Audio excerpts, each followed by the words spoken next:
છે અને આગળ વધતા વધતા સૌથી પહેલાં ગજરાજ અને ગજરાજ બાદ જે પ્રસાદી ટ્રકો જે છે તે ટ્રકો શાહપુર રંગીલા ચોકી છે તે રંગીલા ચોકી તરફ આગળ વધી રહી છે।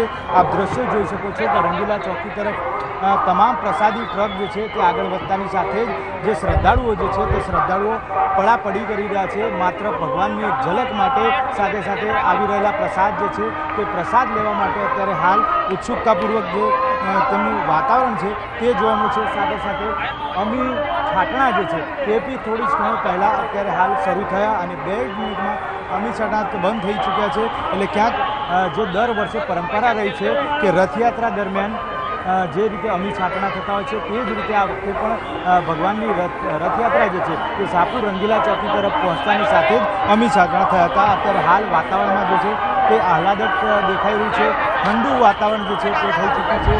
રથના જે છે પ્રસાદી ટ્રક અત્યારે હાલ એક બાદ એક અત્યારે આવી રહ્યા છે।